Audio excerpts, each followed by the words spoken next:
you can kind of wing it. You could approach things in a way that you've done this enough, you've been in enough situations.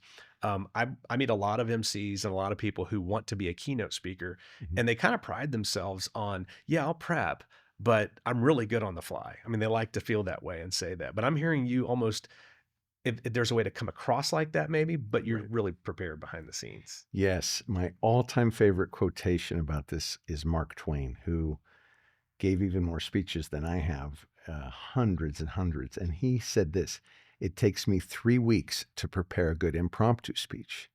And so, what looks like it's on the fly and it's in the moment, and so I may have jokes, thoughts, custom things that I'm ready to pull out if the time's right. And sometimes, and it makes you a little sad, you have to let them You go. don't get to use it. Yeah, Yeah. if I'm about to go on the platform, for example, this just happened to me recently.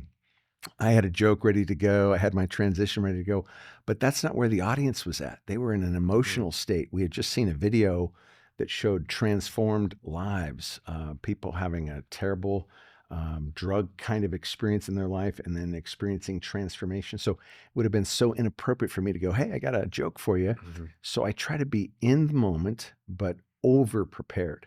And again, this is tricky because you don't want to be so prepared that you're in your head. Yeah. Yeah. You really want to be in your heart. You want to be, um, it's more than reading the room, it's feeling the room. Yeah. Yeah. And I would imagine, even being as prepared as you are entering into those situations, you probably encounter some crazy things that you have to like adapt to, or that adaptability muscle.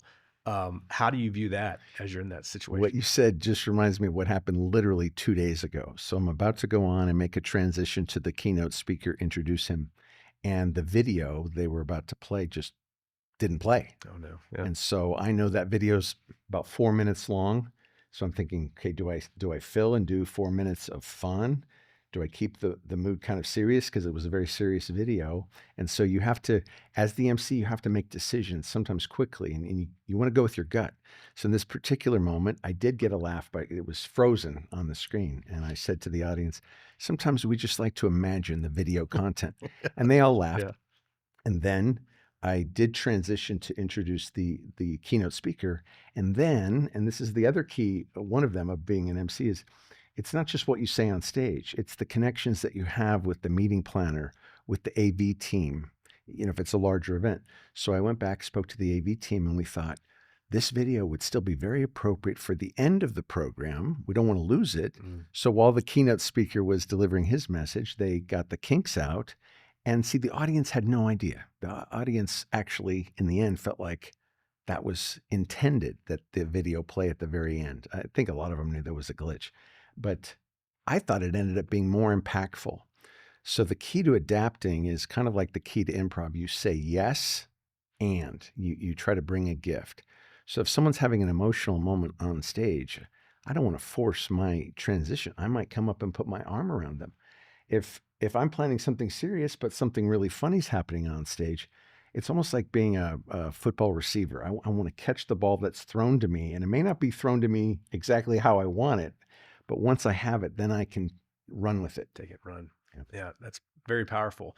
And that causes a different impact. So I mean, you're literally kind of morphing to what the room is and what's happening Mhm. to make that impact. If you were thinking about an MC's perspective and you were going to choose, because I know you've got a million of ways of impacting, folks in the audience, what advice would you give to an MC, new or established, that if you were going to do one thing that was going to make that impact, what would it be?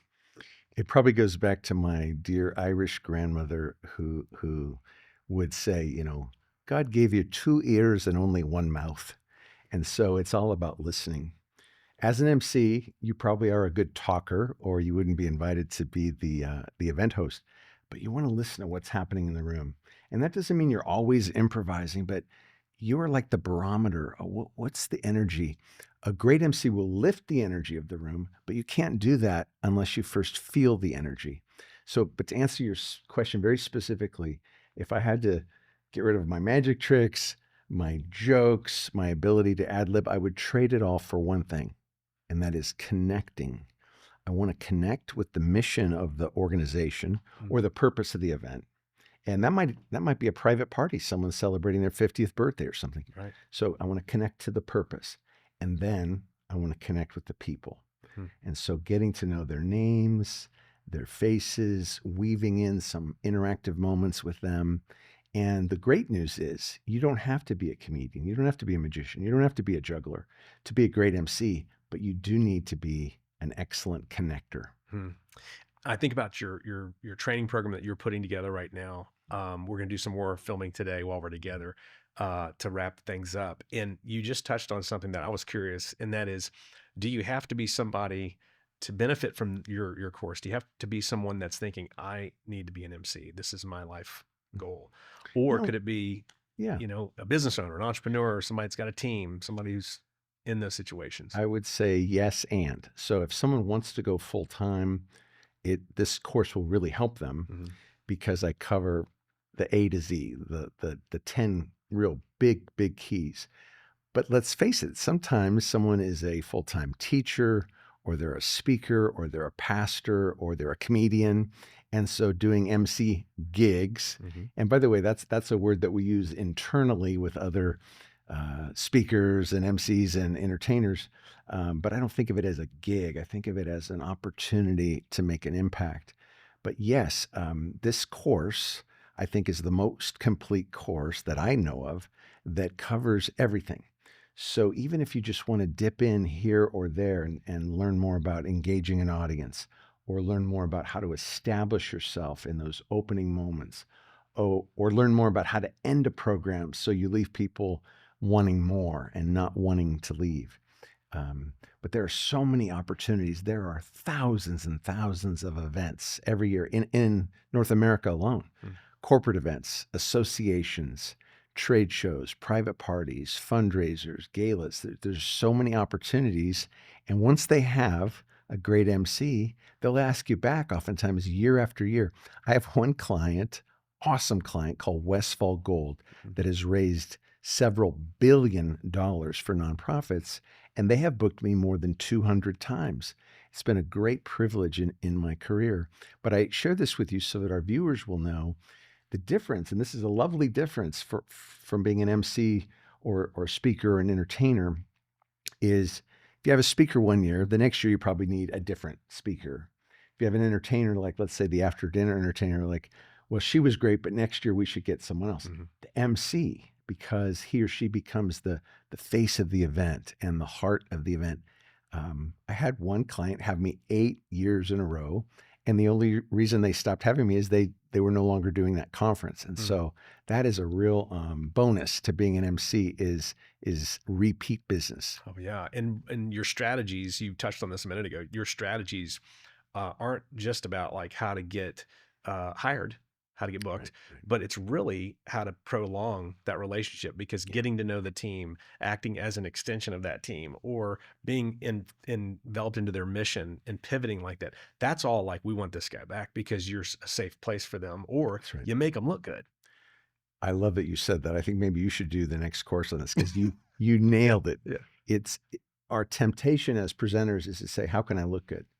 But the great MCs make everybody else look good. The reason Johnny Carson, and if our viewers aren't familiar with him, it's worth YouTube, watching old clips.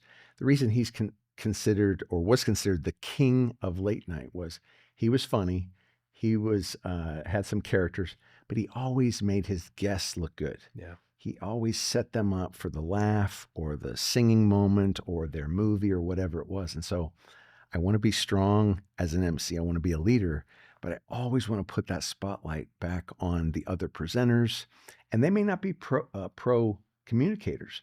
So, for example, yesterday I was emceeing an event, and one of the speakers was very nervous about being on the platform, and so I spent a few minutes with her, private conversation with her and her husband, and I just gave her encouragement, and I just told her, "Speak from the heart like you're talking to a friend." And afterwards, she thanked me.